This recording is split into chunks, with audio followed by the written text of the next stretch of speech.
नमस्कार, आप देख रहे हैं एबी न्यूज। दर्शकों, एबी न्यूज में आपका स्वागत है। मैं चंदन झा।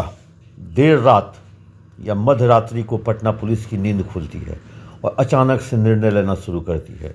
जो पिछले 20 दिन से जिसको लेकर के पटना पुलिस की छिछालेदर हो रही थी, भद पिट रही थी, और ख़ासकर पिछले 12 घंटे में जब से एफएसएल की रिपोर्ट आई और एफएसएल की रिपोर्ट पर सारे आला अधिकारी जब बैठ गए और लोगों के साथ जब जानकारी साझा नहीं हुई, तो जब आनंद फानंद में सारे न्यूज़ चैनल्स और सारे वेबकास्ट मीडिया या सोशल मीडिया पे जब सब खबरें आई, तो रात 1:18 पर एक पटना पुलिस का एक प्रेस नोट जारी होता है, जिसमें कहा जाता है, मैं अक्षरशः पढ़ता हूँ, ये शाम में अगर जारी होता तो इतनी छिछालेदर नहीं होती। उस प्रेस नोट में कहा जाता है, चित्रगुप्त नगर थाना कांड संख्या 14/26 के संदर्भ में यह सूचित किया जाता है कि मृतका के परिजनों द्वारा दिनांक 10/1/26 को मृतका के कुछ वस्त्र पुलिस को उपलब्ध कराए गए थे, जिन्हें विधि सम्मत प्रक्रिया का पालन करते हुए जब्त किया गया और परीक्षण हेतु एफएसएल भेजा गया। एफएसएल जांच में किए गए परीक्षण के क्रम में कथित रूप से घटना के समय पहने गए एक अंतः वस्त्र से मानव शुक्राणु के अवशेष प्राप्त हुए। एफएसएल द्वारा इसकी डीएनए प्रोफाइल तैयार की जा रही है। तदनुसार अग्तर अनुसंधान के क्रम में गिरफ्तार किए गए अभियुक्त के साथ साथ एसआईटी द्वारा चिन्हित अन्य संदिग्ध व्यक्तियों के डीएनए से मिलान किया जाएगा। यानी कि प्रक्रिया अब लंबी हो गई, एसआईटी की जांच लंबी खींचेगी। अब जितने भी एसआईटी के लोगों ने जिसको जो चिन्हित किया था उनके डीएनए।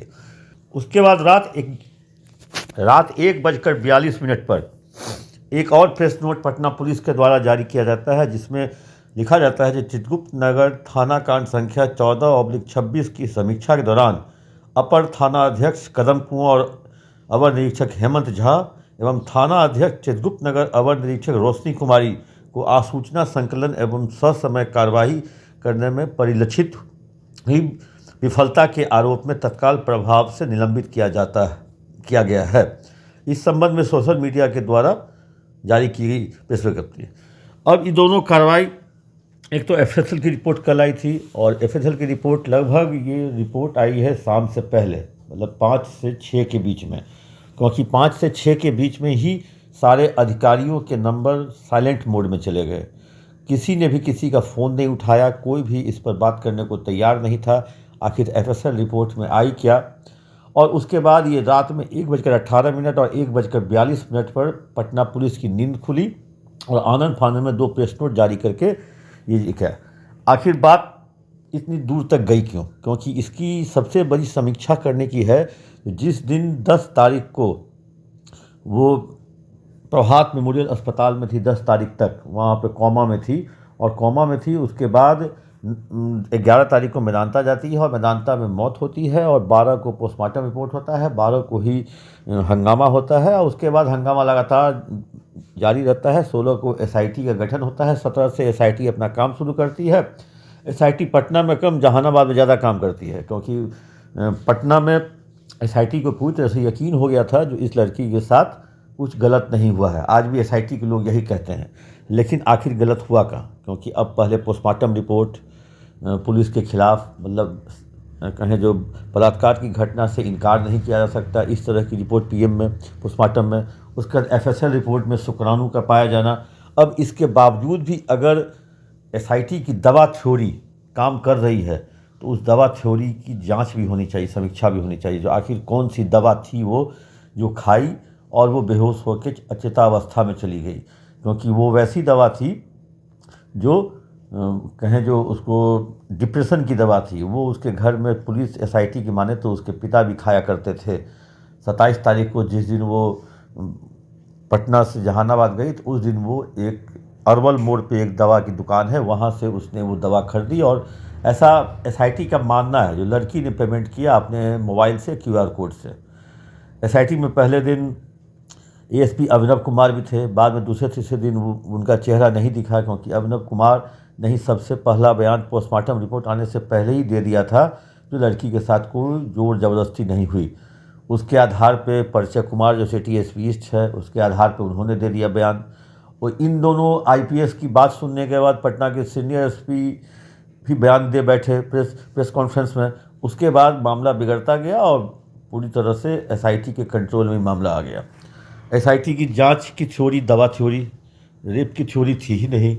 और रेप की थ्योरी अगर नहीं थी तो ये सारे जो दोनों जो मामले हैं अब इनको सुलझाएं। अगर दवा थ्योरी में थी तो दवा थ्योरी में पुलिस किसे एक्यूज बनाएगी, क्योंकि पुलिस के पास उसमें एक्यूज बनाने का कुछ है ही नहीं। क्योंकि दवा क्यों खाई, कैसे खाई, वो तो जब वो जिंदा रहती तब वो बताती।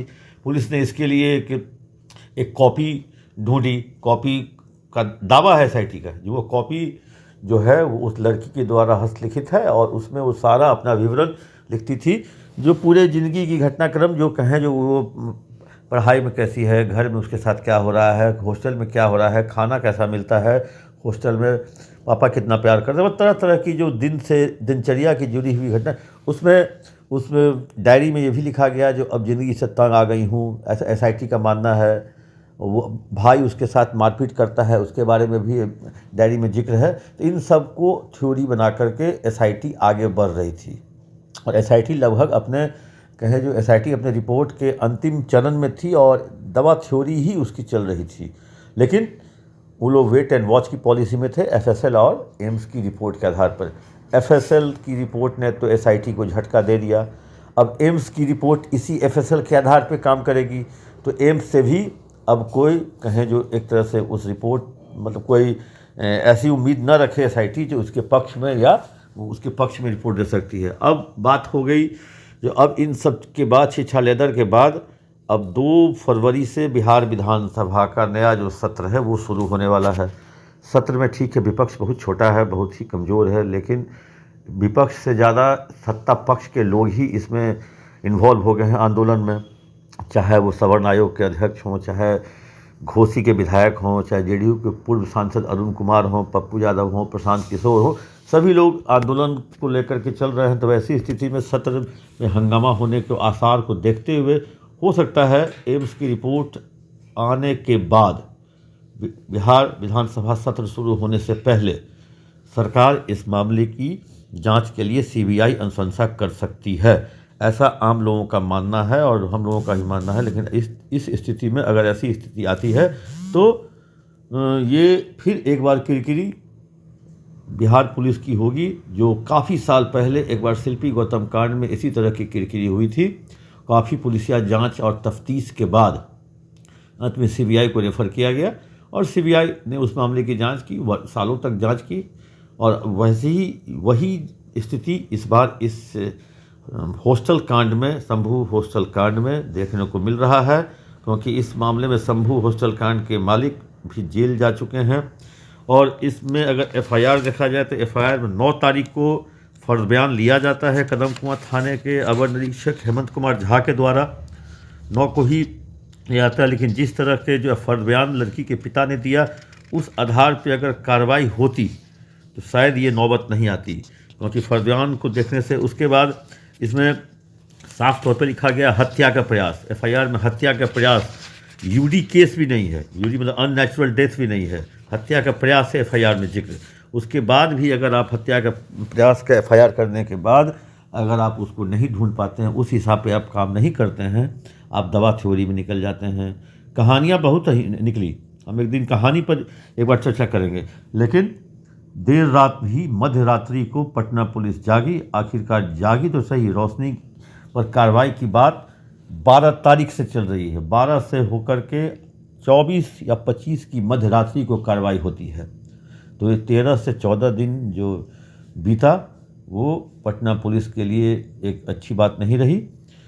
दर्शकों, देखते हैं इस केस में और क्या क्या होगा और आगे भी अपडेट के साथ आप तक हम पहुंचाते रहेंगे। तब तक दीजिए इजाज़त। आप अपना कमेंट बॉक्स में देना न भूलें।